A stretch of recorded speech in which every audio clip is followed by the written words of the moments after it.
आपकी तरफ से काफी रिक्वेस्ट आ रही थी कि चार्ली किर्क को मार दिया गया है, इसके ऊपर वीडियो बनाए। तो मैं समझ सकता हूं कि सबको एक धचका लगा है, सब हैरान हो रहे हैं कि ऐसा क्या हो गया, अमेरिका के अंदर क्यों हो गया ऐसा, और इसके पीछे क्या वजह है, आगे क्या होने वाला है इससे। तो वो सारी बातें आप जानना चाहते हैं, मैं अच्छी तरह से समझता हूँ इस चीज को। लेकिन सबसे पहली चीज मैं आपसे जो सवाल करना चाहता हूँ वो ये सवाल करना चाहता हूँ कि आप चार्ली को कितना जानते हैं।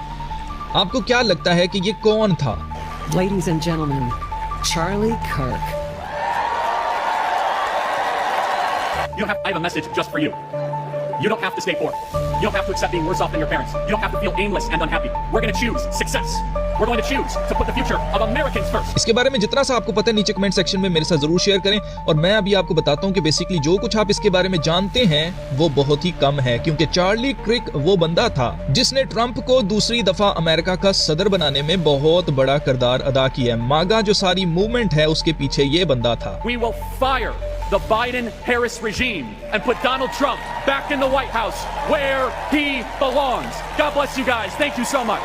और आप नोट करें कि इसकी जो ऑर्गेनाइजेशन है टर्निंग पॉइंट यूएसए, इसकी मदद से फंड रेजिंग करके इसने फंड किया है ट्रंप की सारी कैंपेन को। इलॉन मस्क तो था ही, लेकिन पीछे एक ये शख्स भी था जो कि ट्रंप को फंड कर रहा था ताकि ट्रंप ये इलेक्शंस जीते। और अभी जब इसको शूट किया गया तब भी आपने देखा होगा कि ये ट्रंप की मेक अमेरिका ग्रेट अगेन वाली टोपियां और इसी तरह से 47 लिखा हुआ, यानी कि 47 प्रेसिडेंट। तो ये बहुत ज्यादा प्रो ट्रंप था और ये कोई ऐरा गहरा बंदा नहीं था। अगर आप ये सोच रहे हैं कि ये बेचारा साथ कोई पास्टर था या ये कोई खुदा के कलाम की बातें करता था, बड़ा अच्छा शख्स था, अगर आपको ऐसा लगता है तो ये सिर्फ आपके सामने इसको ऐसे प्रेजेंट किया गया है। अंदर से ये बंदा क्या था? ये एक मल्टी मिलियनेयर आदमी था और मैं ये बिलीव नहीं कर सकता कि इसकी जरा सी भी सिक्योरिटी नहीं थी या इसको कोई बुलेट प्रूफ जैकेट नहीं पहनाई गई थी।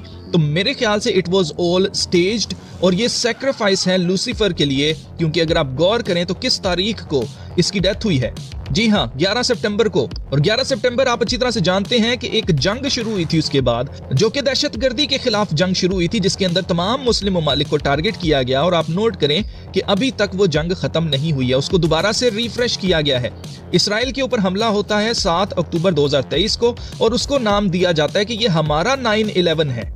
और अब आप देखें कि चार्ली को सेम उसी डेट के ऊपर 11 सितंबर को मार दिया जाता है। और सबसे बड़ी फिशी चीज ये है कि इसकी कोई सिक्योरिटी नहीं थी। ऐसे बताया जा रहा है कि जैसे कि एक आम सा शख्स हो, ये कहीं से आम शख्स नहीं था अजीजों, ये एक मल्टी मिलियनेयर शख्स था। और कोई भी शख्स थोड़ा सा भी अगर फेमस होता है, और मैं आपको बता दूं कि ये एक मीडिया कॉर्पोरेशन का ऑनर है, और मैं आपको ये भी बता दूं कि जो भी शख्स इतना इन्फ्लुएंस रखता है कि वो किसी मुल्क के सदर को सपोर्ट करने के लिए उसको फंड करता है, पैसे देता है, उसको तो वैसे ही जान से मारने की इतनी थ्रेट्स आती हैं, तो उसकी तो सिक्योरिटी वैसे ही बहुत हाई होती है। तो अगर आप ये मुझे कहें कि नहीं इसकी सिक्योरिटी नहीं थी जिसकी वजह से ये सब कुछ हो गया है, तो मैं बिल्कुल इसको मानने वाला नहीं हूं, क्योंकि ये आम शख्स नहीं था। आप जरा ये क्लिप देखें जिसमें इससे पूछा जा रहा है कि तुम तो एक छोटे से लेवल से आए थे और अब तुम्हारे पास बहुत सारा पैसा आ गया, कैसे? Now you've started making new videos.